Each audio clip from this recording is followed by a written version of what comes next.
In today's story, we're going to walk through a deeply disturbing case, a story of love, betrayal, and a truth so chilling it shocked an entire country.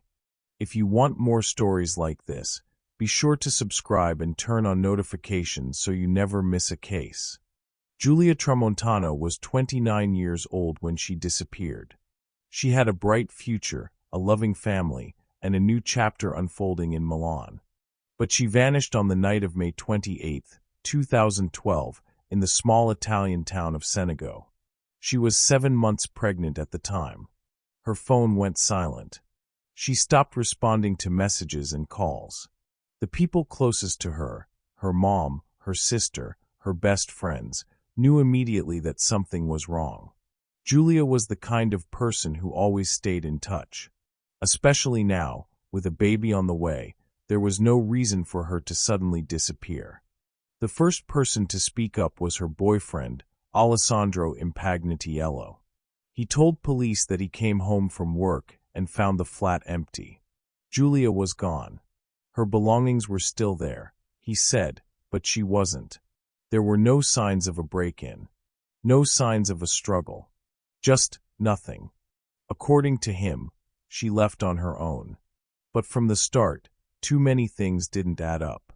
Giulia had left behind important items, her wallet, her passport, and even her prenatal vitamins. She had appointments scheduled in the coming days, all of which she missed. And friends later recalled that Giulia had seemed tense, distracted, and unusually quiet in the days before she vanished. Investigators began retracing her steps, trying to understand what she had been doing, who she had talked to, and what might have been on her mind. They soon discovered that the night before her disappearance, Giulia had a serious argument with Alessandro. She messaged her mother, Laura, and a close friend. The messages were emotional. She said the relationship was becoming unbearable, that she was tired. She didn't know what to do anymore. But let's take a step back. To understand the weight of this story, you need to know who Giulia really was and how her life got here. Giulia was born on May 2, 1994, in Naples. She was raised in a warm, close-knit Italian family with deep values and strong traditions. Her parents instilled in her a sense of independence, but they were also always there to offer comfort and support. From a young age, Giulia was artistic. She loved to draw buildings, sketch floor plans, and imagine what different homes might look like. That interest stayed with her as she grew up. She studied hard in school, especially in the arts and humanities. When it came time to choose a career path, real estate was the clear choice. After finishing her studies, she began working at a local real estate agency. She was sharp, driven, and ambitious. By the time she was 25, she had already made a name for herself in her hometown. But for Giulia, that wasn't enough. She dreamed of moving to a bigger city, a place where she could grow both professionally and personally. Stories from friends who had moved to Milan filled her with hope. By the end of 2020, she decided to take the leap. Giulia packed her bags one last time, said heartfelt goodbyes to her family and friends, and stepped into the bustling streets of Milan, ready to start fresh. The city welcomed her with fast-paced energy. The real estate market there was highly competitive, filled with seasoned professionals and big opportunities. Giulia thrived. She quickly made connections, attended networking events, and began closing deals. But even though her career was taking off, something felt missing. She wanted companionship, stability, love. One night, during a small celebration with colleagues, she met Alessandro Impagnatiello. He was a bartender at a high-end hotel in Milan. He was charming, confident, and easy to talk to. He made her laugh. He listened. He complimented her work ethic and said he admired independent women.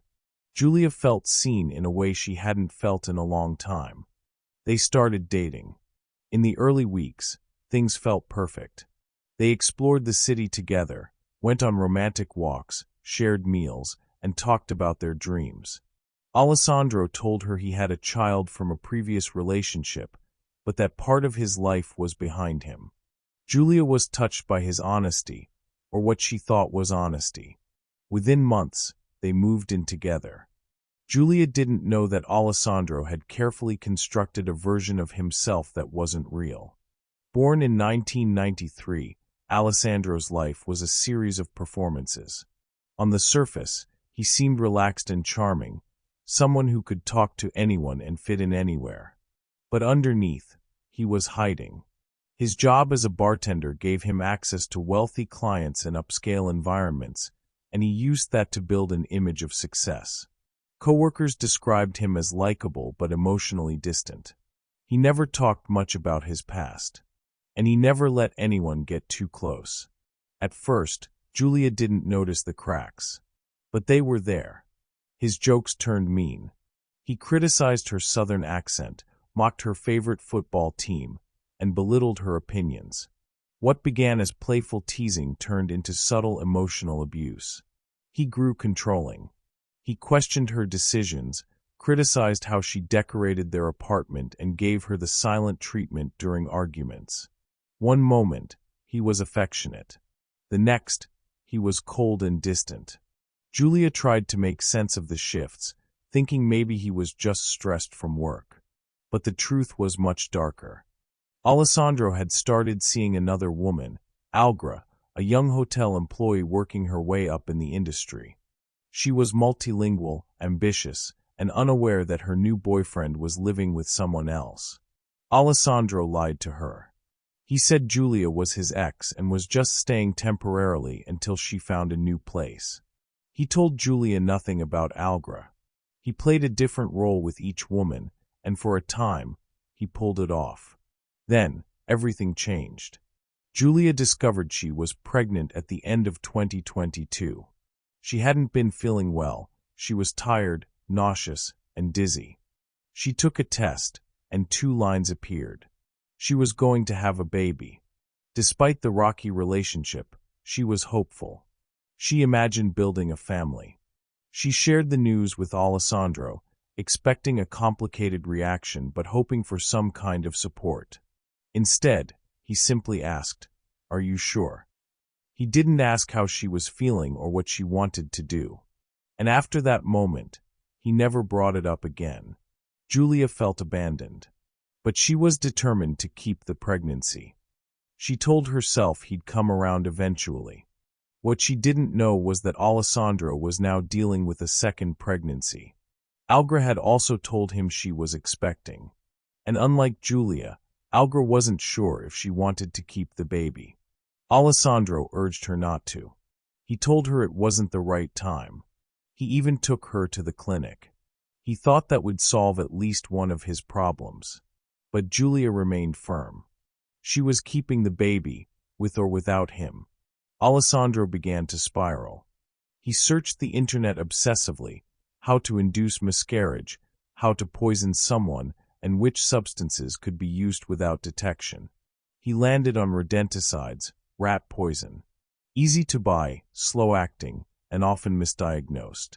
He began slipping small amounts into Giulia's food and drinks in early 2023. Within weeks, she became weaker. Fatigue, stomach pain, and nausea worsened. She thought it was just pregnancy symptoms. Her friends noticed she looked pale and tired, but no one imagined she was being poisoned. But the poisoning wasn't working fast enough.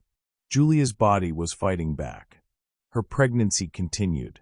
Frustrated and running out of time, Alessandro grew more erratic.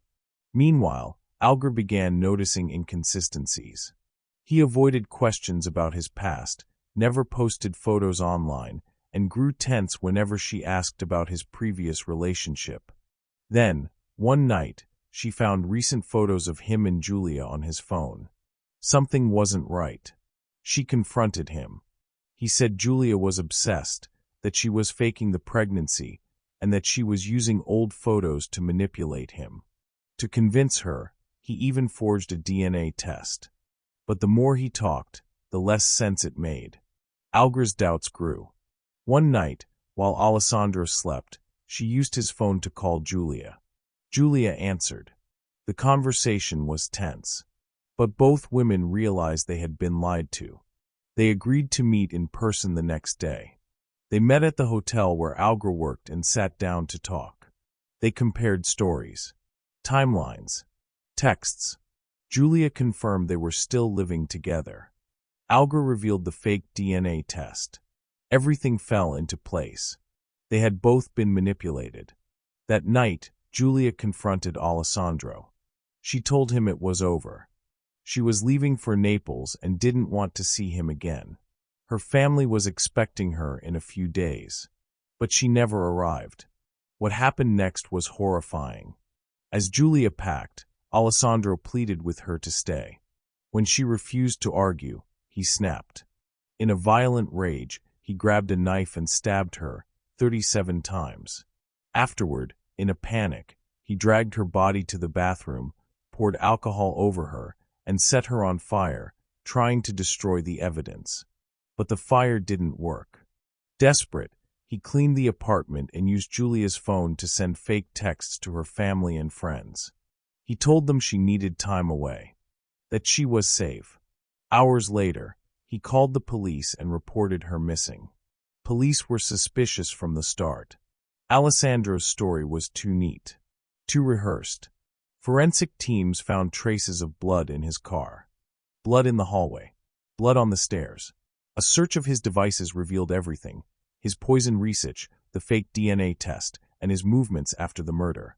Surveillance footage showed him carrying bags in and out of the garage.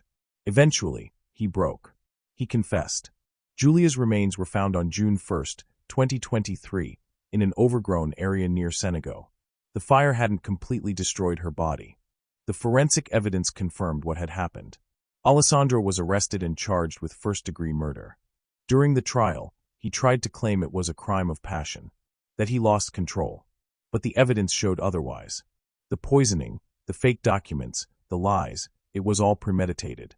The court sentenced him to life in prison. Italy was shaken by the case. Protests broke out. People marched with signs demanding justice for Giulia and better protections for women. Her sister, Carla, spoke out publicly, urging lawmakers to act before more lives were lost. In the end, Giulia's story became more than a tragedy. It became a rallying cry. A reminder that behind closed doors, danger can hide in plain sight. That no one should be made to feel unsafe in their own home. And that sometimes, the scariest monsters are the ones who say they love us. If you're still here, thank you for watching. Stories like this deserve to be heard. Please subscribe, share, comment, and continue to support this channel. See you in the next video.